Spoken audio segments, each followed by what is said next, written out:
સોની સબની વાગલે કી દુનિયા નઈ દુનિયા નए કિસ્સેને 3 વર્ષ પૂરા થયા છે। અર્થપૂર્ણ અને સંબંધિત વાર્તાઓ પ્રત્યેની તેની પ્રતિબદ્ધતા માટે જાણીતું બન્યું છે। સૌની સબ ગુણવત્તાયુક્ત સામગ્રી અને મનોરંજન માટેનું સ્થળ બની ગયું છે। તેના સૌની અદ્ભુત શ્રેણીમાં વાગલે કી દુનિયા નઈ પેઢી નए કિસ્સે છે, જે મુંબઈની વાઇબ્રન્ટ પૃષ્ઠભૂમિમાં સેટ છે અને સામાન્ય માણસના સંઘર્ષ, આનંદ અને વિજયના સારને સુંદર રીતે કેપ્ચર કરે છે। જેમ કે આ શો તો તેની 3 વર્ષની નોંધપાત્ર સફર પૂર્ણ કરે છે। તે પ્રભાવશાળી વાર્તા કહેવાના ઉદાહરણ તરીકે ઊભો રહી છે। રાજેશ વાગલે તરીકે સુમિત રાઘવન, વંદના વાગલે તરીકે પરિવા પ્રણીતિ, સખી તરીકે ચિન્મય ચાલવી અને અર્થવ તરીકે સિહાન કપાહી શોના કલાકારે તાજેતરમાં વાગલે કી દુનિયાના 3 વર્ષની ઉજવણી માટે અમદાવાદની મુલાકાત લીધી હતી। અહેવાલ અશ્વિન लिंबासिया। बीमारी से लड़ने के लिए फैमिली सपोर्ट होना बहुत ज़रूरी है।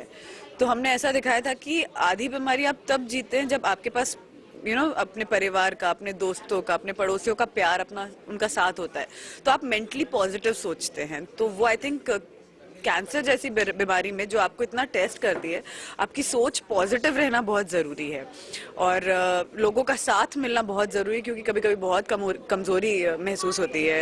आप थक के मन करता है कि गिव अप कर दें, लेकिन उस टाइम पर जब आपको दिखता है कि इतने सारे लोग हैं जो आपसे प्यार करते हैं, तो आपकी सोच बदलती है। और आई थिंक बहुत डिफ़िकल्ट होता है कैंसर इन इटसेल्फ, बहुत बहुत ज़्यादा मुश्किल होता है जो भी उससे गुजरते हैं। तो बहुत हिम्मत चाहिए। और मैं फ्रैंकली बताऊं तो मेरी इज्जत, मैं मतलब बहुत इज्जत करने लगी उन लोगों की जो इस बीमारी से गुजरते हैं।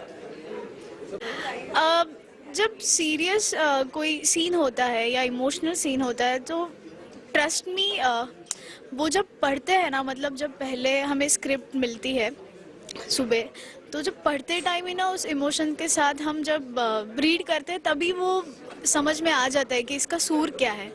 अगर वो सूर समझ में आए ना तो अपने आप आंखों में पानी आता है और आप कुछ चीज़ें रिलेट करते हो।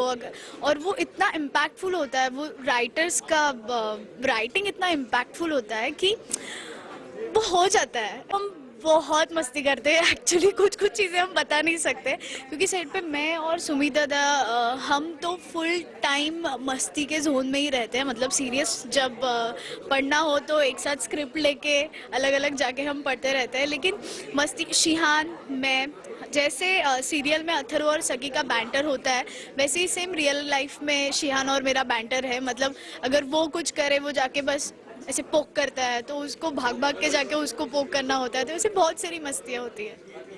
बस कुछ ही दिनों में हम 900 एपिसोड्स पूरे करने वाले हैं और बहुत जल्द 1000 करके वापस आएंगे आपसे। टाइम सर, खास करके जो मैसेज देते हैं जी, उसके बारे में कुछ बताइए कि किस तरह से वो रहता है। देखिए ये बड़ा आसान होता है कि हाँ उसमें क्या है, मैसेज देते हैं, नहीं, मैसेज के साथ साथ एंटरटेनमेंट होना उतना ही ज़रूरी होता है। तो उसके लिए मैं यहाँ पर मेरे जितने भी राइटर्स हैं, क्योंकि देखिए ये किसी एक राइटर का काम नहीं है, हमारे पास कम से कम 12-15 राइटर्स होते हैं जो हर रोज़ कुछ ना कुछ लिखते रहते हैं। फिर हमारे जेडी मजेठिया है वो पढ़, क्योंकि देखिए इतने टॉपिक्स ढूंढ के लाना ये कोई मामूली काम नहीं है।